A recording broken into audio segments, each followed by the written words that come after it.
Saya berikan contoh betapa kita lebih kritis ketimbang tradisi di kampus. Saya pernah didebat sama salah satu kelompok ormas tertentu. Apa alasannya orang NU kalau megang istrinya itu kok batal gitu. Wong istrinya digauli saja boleh, masa megang itu batal gitu. Terus saya jawab, kamu tahu definisi mahram? Nggak tahu ya. Mahram itu orang yang haram dinikah. Yang haram dinikah itu ya ibu, anak, bule, ponaan. Yang haram dinikah itu namanya mahram. Justru istri itu namanya ajnabiyah, orang lain. Makanya boleh dinikah. Jadi statusnya istri itu orang lain, ajnabiyah. Sehingga boleh dinikahi.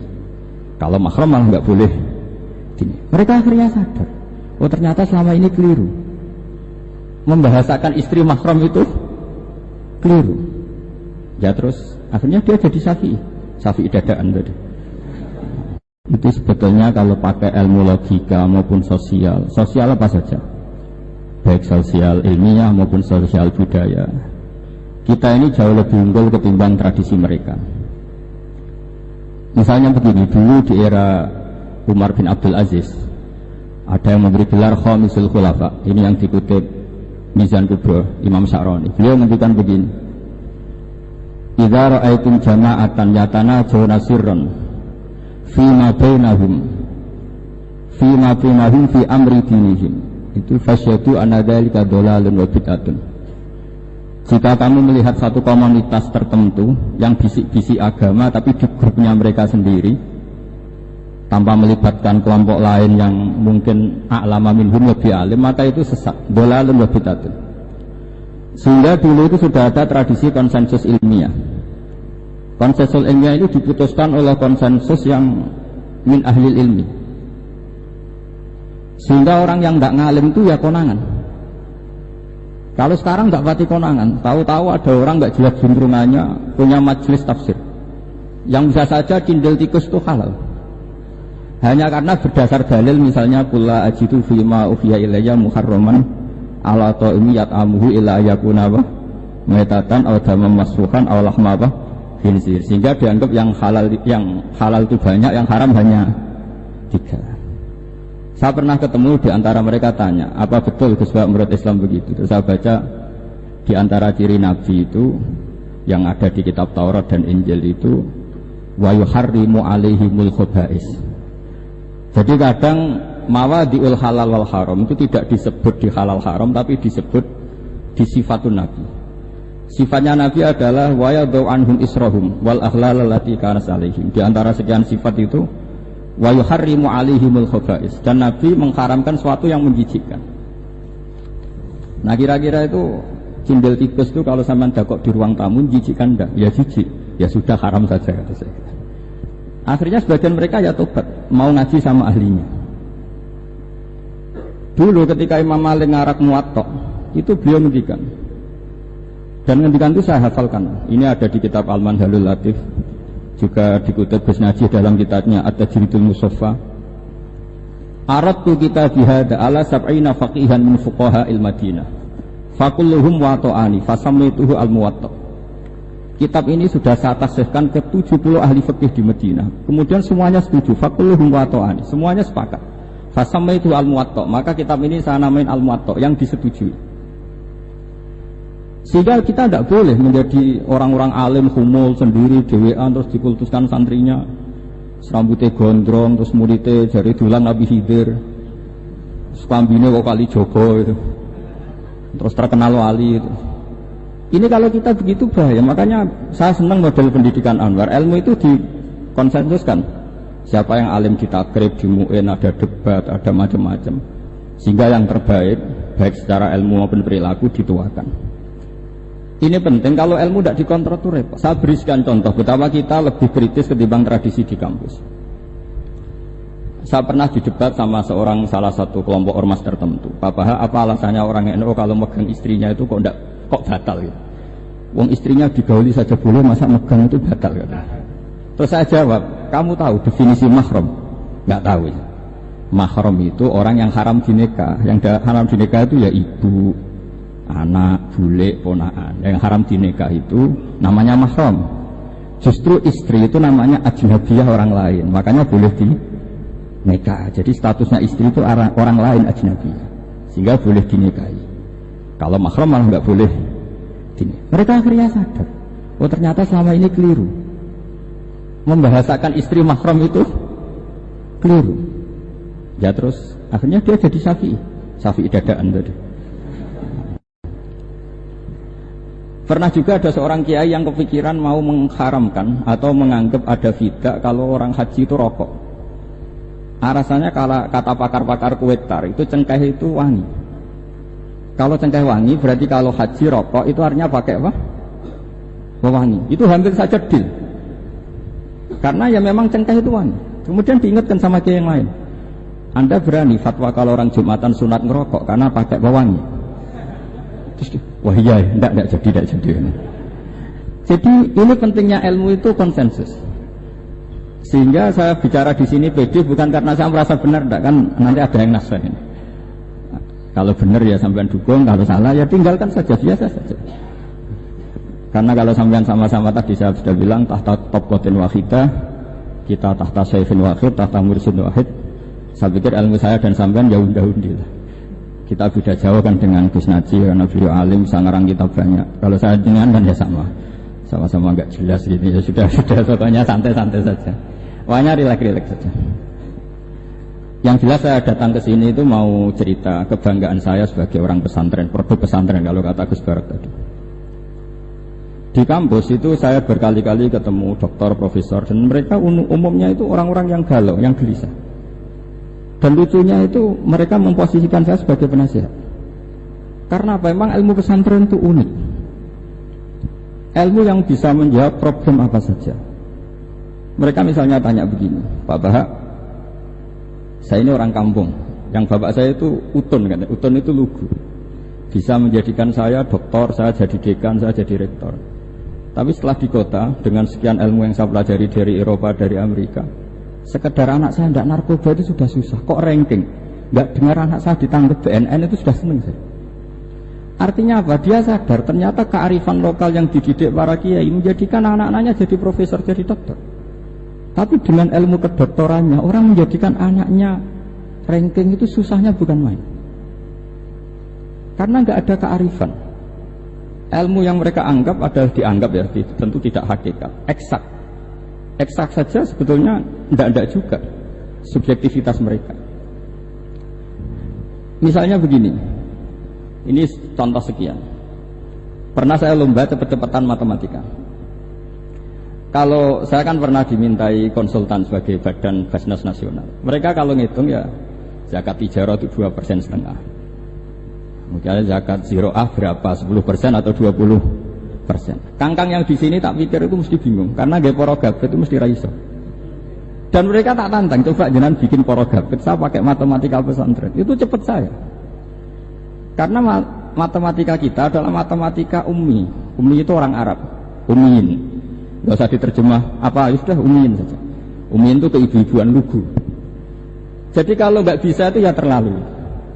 Misalnya 2,5%. Kalau kita bilang kan rubul usur.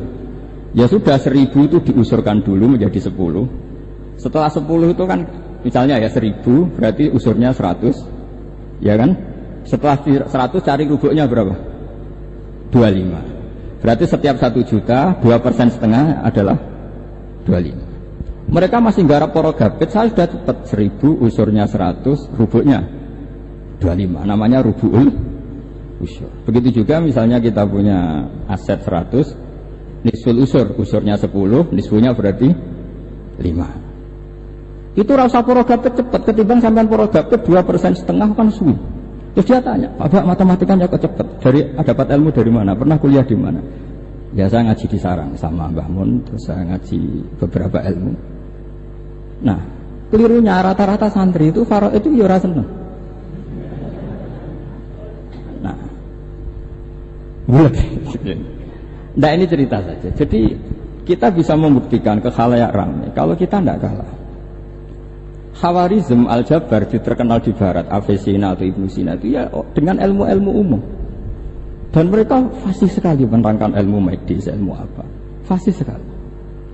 Sehingga ketika sekarang teknologi katanya adanya di Barat, di Eropa, sebenarnya mereka itu kagum sama Islam. Karena mereka ngakui bahwa di antara ilmu itu dari Islam, zaman Khawarizm, zaman Al-Jabar, zaman Avicenna, zaman Ibn Rus dan sebagainya. Saya beri sekian contoh, dan ini saya bilang, tanyakan ke orang kafir yang paling inat, paling lacip di dunia. Tanyakan ayat ini, pasti artinya seperti ini. Yaitu ketika ada fenomena likuifaksi, tentu kalau di Jogja kan ada grup ilmiah. Mereka tanya saya, Pak Bahak, apa ada teori manusia itu ditenggelamkan di bumi? Yang teori, bukan kasus, bukan peristiwa sejarah. Kalau peristiwa sejarah kan ada korun. Saya ditanya gitu, terus saya jawab, Aamin tumman fis sama ayakhsifa bikumul ardo fa idza hiya tamur. Apa kamu merasa aman di dunia sementara pengendali langit, man fis sama itu pengendali langit? Ya siapa saja, bisa malaikat atau bisa Allah, man sing kudratu fis sama, itu ahli tafsir beda pendapat. Yang enggak beda yang enggak pernah nafsiri gitu. Jadi yang enggak beda karena enggak pernah nafsiri. Ayakhsifa bikumul ardo, bahwa bumi ini bisa ditenggelamkan. Faidah ya tamur, ya memang bumi itu bisa meleleh. Terus saya memberi sekian argumentasi. Kalau kamu katakan justifikasi ilmiah karena kadung Islam dan kadung pegangan Quran, mungkin Anda akan bilang saya ini justifikasi, nyari pembenaran secara syariah.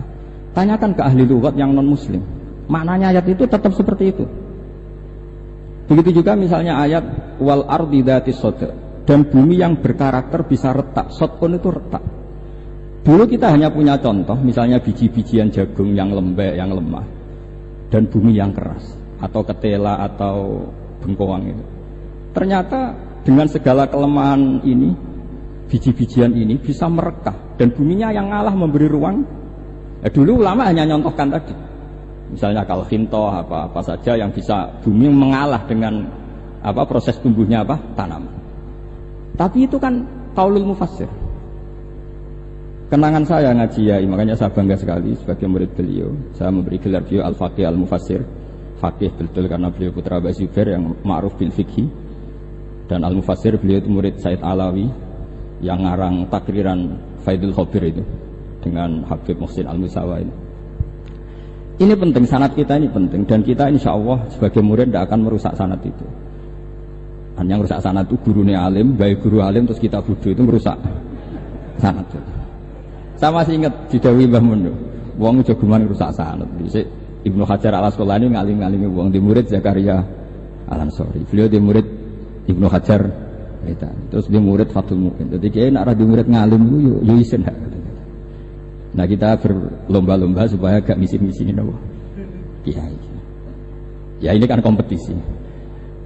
Kalau gak kasih alim ya ngaku alim saja lah supaya ya nggak apa-apa. Artinya ya cukup lah kalau di daerah masing-masing kan. Saya pernah sama satu temen itu, Gus kula wis ngalim kok iso. Kula niku tiyang Sragen.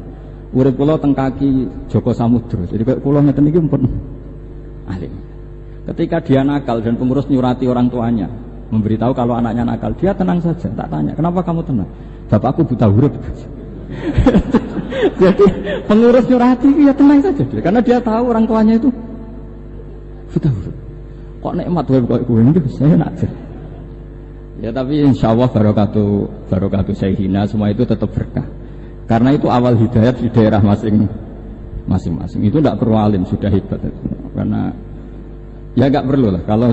Kalau alim betul malah nggak sempat dakwah. Begini, ini penting saya utarakan. Karena sanad keguruan itu pernah saya cek ya. Ini cerita ini tahadus bin Nikmat. Guyonannya ulama meskipun guyonan itu ternyata musalsal. Dulu ya itu mungkin semuanya dengar sering cerita ada seorang desa gitu yang kambingnya habis mati, kebetulan kambingnya itu jenggotan kata beliau. Itu ada khotib yang jenggotan tuh nangis. Sempat khotibnya itu GR kalau dia itu ya ta'assar di mau idoti. Ya ta'assar sampai nangis sih. Ternyata enggak.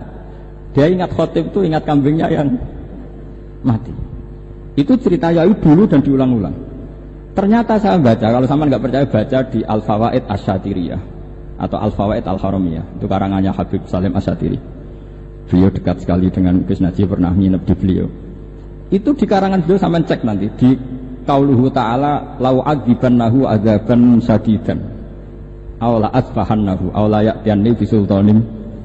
Itu kata beliau begini, adzaban sadidan itu orang dihidupkan atau didomisilikan di daerah yang enggak sejenis, itu tersiksa sekali.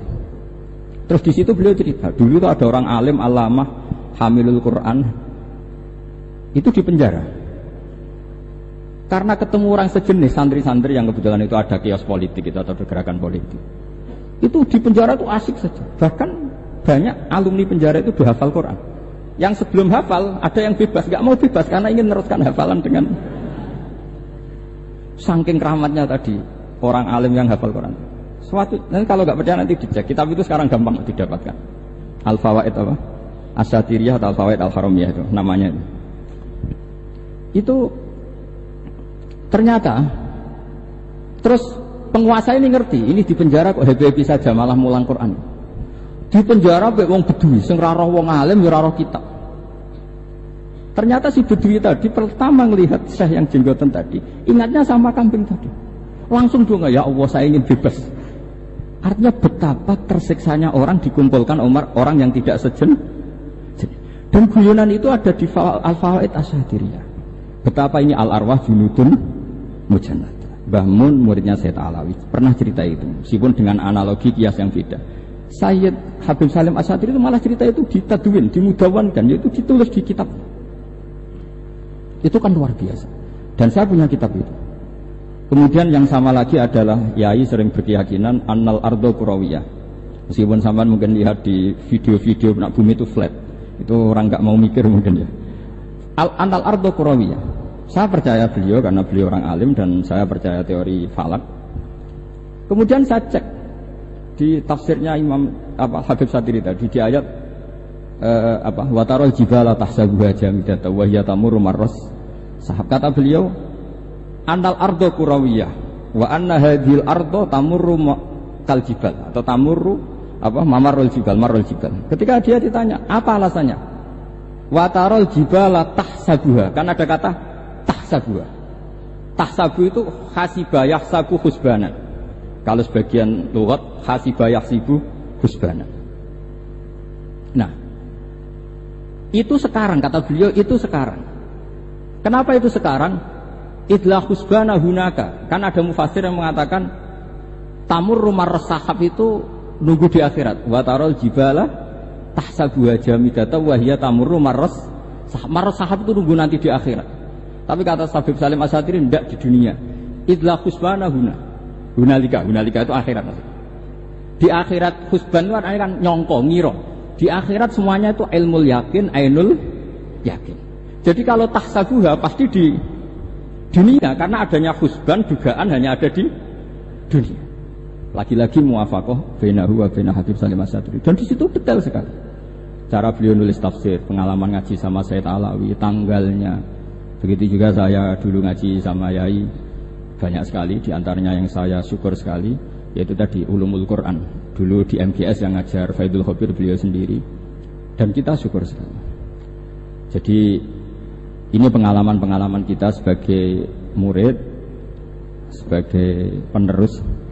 Terus ketiga begini, ciri khas samahah atau samahan. Ini saya meskipun tidak bawa makalah, saya ini baca sekian takbir. Kenapa guru-guru kita di Indonesia itu menghindari tema-tema ekstrim atau tema-tema keras? Saya pikir di sini masyhur sekali, beliau sering ngendikan zada khusyu'an zada jalan. Kita hanya nirukan saja tapi tidak ikut menvonis. Karena kalau kita serius, terlalu serius ngendikan hukum-hukum yang serius, nanti kejadiannya begini. Ini saya baca takbir ini dari kitab Ibnul Qayyim di I'lamul Muwaqqi'in an Rabbil Alamin dan dari kitab Nasaihul Ibad. Ketika lisan dihisab sama Allah Ta'ala dan mendapatkan azab yang paling tinggi dibanding jawareh yang lain, itu ketika lisan menanyakan sama Allah, kenapa ya Allah saya punya adab yang begitu ekstrim? Jawabannya Allah, kharajat minka kalimatun balagot masyariqal ardi wa magharibaha fasufikat biha damul haram wa ukhidha biha al-malul haram wa antuhika biha al-farjul haram. Jadi kalau fatwa serius menjadi ekstremis, apalagi fatwa-fatwa tentang chaos, tentang apa itu, nanti resikonya itu ada safkut dima, dan itu hal yang dihindari ulama dulu.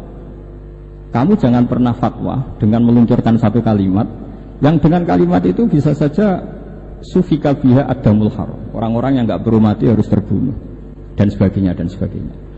Kalau dalam Nasaihul Ibad redaksinya adalah kharajat minka kalimatun balagot masyariqal ardi wa maghariba. Ini kalau di kitab Ibnu Qayyim redaksinya itu ada seorang ulama yang ngeluh ketika habis ngajar Al-Hudud. Ha anadza, kata beliau, yuta'allamu minni ma tudrabu bihriqab wa tuta'u bihil furuj wa tu'khadhu bihil huquq. Jadi sehingga dengan tradisi ulama kabiron an kabirin, dulu-dulunya itu memang ulama menghindari tema-tema ekstrim. Bukan karena tidak bisa, karena takut ini kalau salah fatwa nanti safkut dima.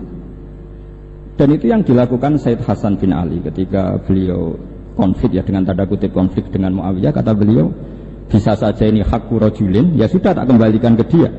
Bisa saja hak saya tak kasihkan ke dia, hak nan li dima'il muslimin. Tapi karena hukum itu adalah hukum yang sifatnya ijtihadiyah, beliau tetap menutup dengan makalah wa in adri la'allahu fitnatul lakum wa mata'un ilahin. Saya tidak tahu ini kayak apa, jangan-jangan ini hanya fitnah. Kenapa beliau tetap menutup hukum wa in adri dan kemudian ditiru terus oleh Imam Malik, setiap ditanya sering bilang la adri, sampai yang tanya pernah mangkel. Ini pernah dikutip Gus Najib dalam kitab At-Tajridul Mustafa, juga ada di Al-Manhajul Latif. Kenapa sa'alim engkau selalu jawab la adri? Kata Imam Malik, jawab, saya ini orang jauh, kalau sampean bilang la adri nanti gimana? Saya laporannya yang disuruh tanya. Kata Imam Malik, happy saja. Fa'adlih man waro'aka anni la adri. Enggak kamu tok yang harus tahu kamu saya la adri. Itu kan dari pisan umat temen aku ya la adri. Jadi ulama dulu saking khosnya sama Allah, khosyah, bilang enggak tahu itu enggak masalah. Karena begitulah sanad mereka dalam hal-hal yang ijtihadiyah, yang potensi safkud dima. Saya ulang lagi, yang potensi safkud dima itu milih aman bilang la adri. Sampean kalau nggak percaya dicek di Sahih Muslim atau di kitab-kitab hadis Sahih yang lainnya. Dan ini juga yang dipakai Ibnu Qayyim ketika bikin Muqaddimah I'lamul Muwaqqi'in dalam Khotorul Fatwa. Ada seorang namanya itu Buraidah. Buraidah itu Amirul Jais. Itu setiap mau perang atau punya MOU dengan kelompok lain, kata Rasulullah, jika mereka menginginkan kamu ala antun zilahum ala hukmillah wa ala hukmi rasulillah fala tunzilhum ala hukmillah wa ala hukmi rasulillah. Ada redaksi yang fi dhimmatillah wa fi dhimmati rasulillah. Walakin anzilhum ala hukmi, posisikan bahwa MOU itu atas nama kesepakatan kamu dan mereka. Fa innaka la tadri atusiba hukmallahi amla, karena kamu tidak tahu apa kamu persis sebagaimana hukum Allah apa enggak. Kamu tidak bisa misalnya secara fikih, misalnya ada Zaid ini kafir harbi, terus kamu bilang ini wajib diperangi karena kafir harbi. Oke, itu mungkin. Tapi masalahnya bisa saja khusus Zaid ini ada sunnatullah, ada ilmu Allah yang mau diberi hidayat sehingga ada perlakuan khusus. Sampai lihat dalam Asra Badrin, itu yang ketangkap di Asra Badrin itu kan semuanya kafir harbi. Ini alhamdulillah ini beliau rawuh.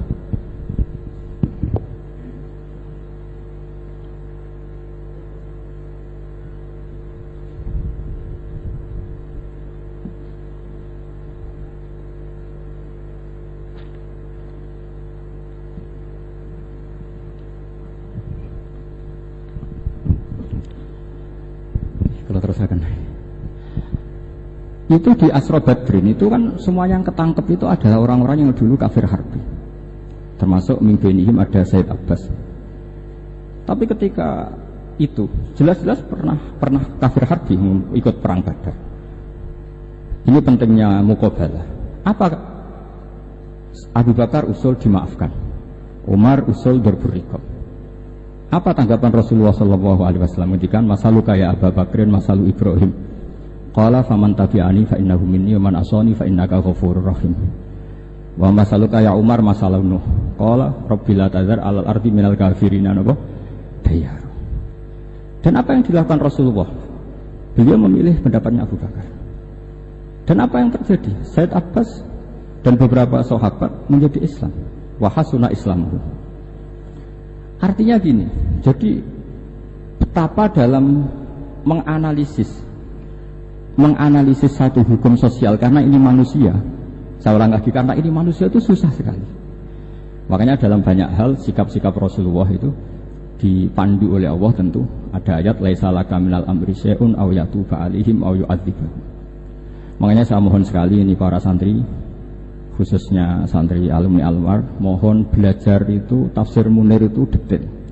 Karena di tafsir Munir itu misalnya ada ayat tertentu yang mengkritik orang kafir tertentu, fitil kalwaqiah gitu. Di situ ada kejelasan fa aslamu wa hasuna islamuhum. Misalnya wasfir nafsaka ma'al ladzina tuna rabbahum bil hudat, terus wala ta'tu'anaka anhum turidu zinatal hayatid dunya. Terus beliau menerangkan orang-orang ini yang dulu angkuh enggak mau ta'allum sama Nabi karena enggak mau jejer sama du'afaul muhajirin dan du'afaul ansor, itu akhirnya Islam dan wahasuna Islam. Saya kira demikian. Nanti monggo bareng-bareng istifadah dari Sayyidina Najih. Dan saya syukur sekali karena mendapatkan naskah At-Tajridul Mushaffa. Saya sinau buhot itu banyak di kitab-kitab fikih, tapi saya mengenang dari yang dikutip beliau tentang Imam Malik, tentang buhot in kharaju ala misli Umar bin Abdul Aziz. Terus ketika siapa itu Ibnu Qasim tanya, fa illam yakun mislah, kata Imam Malik, ya da'hum yantaqimu wa min dzalimin bi dzalimin, semua yantaqimu min kilaihima. Jadi sikap-sikap dari Sayyidina, dari para ulama-ulama kita yang sabar ngadepi umarok yang macam-macam, itu adalah sikap dari guru-guru kita, musalsal ila Rasulullah sallallahu alaihi wasallam. Ini penting saya utarakan karena jangan sampai kritis kita sampai menjadikan bangsa ini keos. Kalau keos nanti safkut dima, tentu itu yang enggak diinginkan Sayyid Hasan bin Ali, dan beliau dapat gelar dari Rasulullah, inna ibni hadza la sayyidun wa la Allah yuslihu bi baina fi'atin azimatin. Saya kira demikian, dan bareng-bareng monggo istifadah dari Sayyidina Najih.